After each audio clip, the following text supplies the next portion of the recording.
नमस्कार, आदाब, सत श्री अकाल। कैसे हैं आप सब? मेरा नाम मिथिलेश सरदार और स्वागत है आप सभी का फिर से एक बार हमारे यूट्यूब चैनल पे।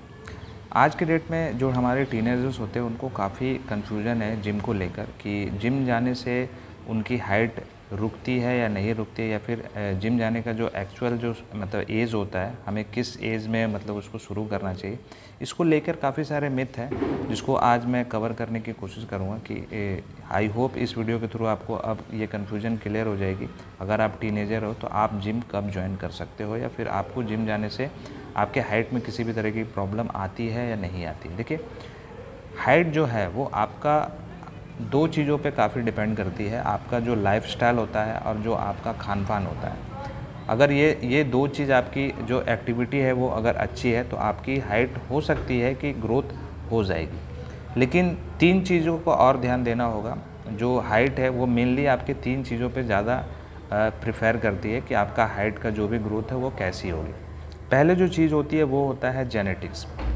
देखिए, आइए इसको समझते हैं। जेनेटिक्स का मतलब ये होता है कि जो भी आपके बड़े बूढ़े होंगे, जो भी आपके फैमिली के मेंबर्स होंगे, जो उनकी हाइट होगी उसके अकॉर्डिंग ही हमारी हाइट ग्रोथ करती है। ठीक है, मैं इन जनरली बोल रहा हूँ। ठीक है, काफ़ी बच्चे ये प्रॉब्लम लेके आते हैं कि मतलब उनके जो पेरेंट्स होते हैं उनकी हाइट कम है लेकिन वो बंदा मतलब लंबा हो गया। तो ये हो सकता है, लेकिन सम केसेस में होता है, लेकिन मैं ओवरऑल बात कर रहा हूँ। जनरली ये जेनेटिक्स पे ही डिपेंड करता है।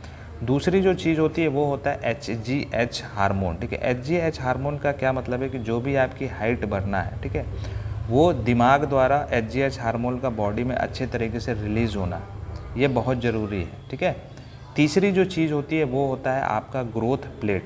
ग्रोथ प्लेट का मतलब ये होता है कि जो भी आपके बोन्स होते हैं, सपोज़ ये मेरा फोरआर्म्स का एरिया है, ठीक है, तो जो भी आपका एंड का जो एरिया होगा या फिर जो भी आपका शुरुआत का एरिया होता है उसमें कुछ ग्रोथ प्लेट्स होती है जो कि उनका जो ब्लॉकेज होता है वो धीरे धीरे बढ़ता है जब आप इस एज में होते हैं। तो जिससे कि क्या होता है कि आपकी जो बोन्स होती है वो लंबी होती है और आप लंबे होते हैं। अब देखिए, होता क्या है कि आपने एक चीज़ नोटिस की होगी, जो भी 20 से ऊपर वाले जो बंदे होते हैं, ठीक है, वो आपको, आप जिम जाते हो, ठीक है, जिम में आप देखते हो कि आपका जो टीनेजर का जो टाइम मतलब टीनेजर के जो बच्चे होते हैं उनमें जो होता है वो मसल मास जो होता है वो मतलब काफ़ी कम होता है। ठीक है, वो क्यों कम होता है इस चीज़ को समझिए, क्योंकि काफ़ी टीनेजर मेरे से आके ये क्वेश्चन करते हैं कि मैं सब चीज़ ग्रो कर रहा हूँ लेकिन मेरा मसल ग्रो नहीं कर रहा है, जबकि मैं अच्छे तरीके से खा भी रहा हूँ, ठीक है, मैं अच्छे तरीके से एक्सरसाइज भी कर रहा हूँ, लेकिन जो मेरा मसल है वो बढ़ नहीं रहा। तो देखिए, इस ड्यूरेशन में क्या होता है कि जो आपकी जो ग्रोथ प्लेट्स जो होती है वो भी बढ़ रही होती है। ठीक है, और जो 20 से ऊपर वाले जो बंदे होते हैं उनमें क्या होता है कि उनका जो ग्रोथ प्लेट होता है वो रुक जाता है। ठीक है, वो एक प्रॉपर मतलब एक हड्डी बन जाती है। ठीक है, जिसकी वजह से क्या होता है कि उनका जो ग्रोथ प्लेट है, जो आपका ग्रोथ होना है, जो 20 से ऊपर जो नहीं होता है, उनमें सिर्फ और सिर्फ मसल ग्रोथ होता है। लेकिन आप में क्या होता है, आप में ये दो चीज़ें इंक्लूड हो जाती है। ठीक है, जिसकी वजह से क्या होता है कि आप मसल को सही तरीके से ज़्यादा मतलब ग्रोथ नहीं कर पाते हो। तो ये चीज़ों को आपको समझना होगा, क्योंकि उस समय आपकी जो हड्डी होती है वो भी ग्रो कर रही है, आपकी बॉडी दो काम कर रही है, जिस वजह से होता क्या है कि इस एज में मसल को मतलब गेन करना काफ़ी थोड़ा सा मुश्किल होता है। इस एज में बच्चे थोड़े स्किनी भी हो जाते हैं।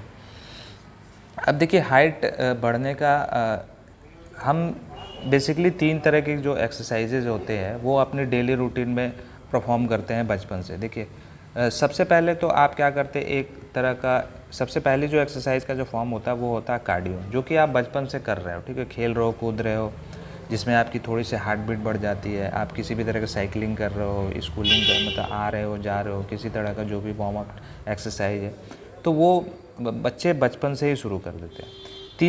दूसरी जो एक्सरसाइज होती है वो होता है आपका body weight exercise. Body weight exercise का मतलब उसको आप कैलिस्थेनिक बोल सकते हैं, जिसमें कि आप सिर्फ बॉडी का यूज़ करते हैं, जिसमें आप पुलअप्स कर सकते हैं, आपका डिप्स कर सकते हैं, पुशअप कर सकते हैं, चिनअप कर सकते हैं। ये सारी एक्सरसाइजें इन्वॉल्व होती है।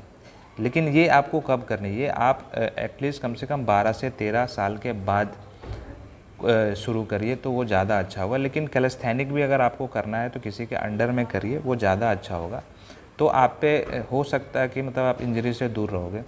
तीसरी जो एक्सरसाइज की जो फॉर्म है वो है वेट ट्रेनिंग। वेट ट्रेनिंग क्या है, जनरली आप जिम में ही वेट ट्रेनिंग कर सकते हो, ठीक है। बाहर में ये पॉसिबल नहीं है ज़्यादा, तो आपको जिम जाना पड़ेगा। तो जिम आप जाते हो तो इस बात का, इस एज में क्या होता है कि क्यूरियोसिटी जो होती है वो बहुत ज़्यादा होती है, किसी भी चीज़ को सीखने की बहुत जल्दी होती है, लेकिन उससे हो रहे नुकसान के बारे में उनको ज़्यादा पता नहीं होता है। तो आपको करना क्या है कि जब भी आप इस एज में अगर आप जिम जाते हो तो आपको करना क्या है कि आपको अननेसेसरी वेट उठाने की कोई ज़रूरत नहीं है, आपको अननेसेसरी गलत फॉर्म में एक्सरसाइज करने की कोई ज़रूरत नहीं है, क्योंकि एक बार अगर आपका ग्रोथ प्लेट अगर किसी तरीके से ब्लॉक हो जाता है, अगर उस पर प्रेशर पड़ेगा, कंप्रेस होगा, तो आपकी जो ग्रोथ पीरियड है वो मे भी पॉसिबल हो सकता है कि ज़्यादा वेट मारने की वजह से आपकी जो हाइट है वो रुक सकती है, ठीक है। आपको एक्सरसाइज करना है लेकिन आपके बियॉन्ड नहीं जाना है, ठीक है। अननेसेसरी वेट को नहीं उठाना है, अननेसेसरी चीज़ों को परफॉर्म नहीं करना है। आप किसी के गाइडेंस में करें, आप किसी के अंडर में करें। और रही बात जिम से रिलेटेड कि किस एज में आपको जिम जाना चाहिए, देखिए अगर आप चाहो तो 15 साल से ऊपर आप जिम कभी भी स्टार्ट कर सकते हो, कोई दिक्कत वाली बात नहीं है। बस आपको इन सारी चीज़ों का आपको ध्यान देना है। अगर इन सारी चीज़ों पे आप अपना आप काम करते हो तो बेसिकली आप मतलब जो भी अगर आपकी हाइट की जो भी प्रॉब्लम है तो आप उसको बढ़ा सकते हो। आपको 2-3 चीज़ का ध्यान रखना है। आपको अपना लाइफस्टाइल को सुधारना होगा, आपको अपना खान पान को सुधारना होगा, आपका जेनेटिक डिपेंड करेगा, आपका HGH हार्मोन डिपेंड करेगा, और आखिरी जो चीज़ है वो होगी आपका ग्रोथ प्लेट्स, ठीक है। तो इस एज में आपको इन सारी चीज़ों का ध्यान रखना है बस। तो यही था हमारी आज की वीडियो। आई होप आपको समझ में आया होगा कि आपको अब क्या करना है। फिर भी इस वीडियो से रिलेटेड कोई भी क्वेश्चन हो, कोई भी सजेशन हो तो प्लीज़ नीचे कमेंट सेक्शन में जरूर रखिएगा। और अगर मेरे चैनल पर नए हैं तो प्लीज़ सब्सक्राइब करके बेल आइकन को जरूर दबाइएगा, जिससे मेरी आने वाली वीडियो की नोटिफिकेशन आपको टाइम टू टाइम मिलते रहे। तब तक के लिए जय हिंद, मिलते हैं वीडियो में, नमस्कार। देखता है कि नहीं?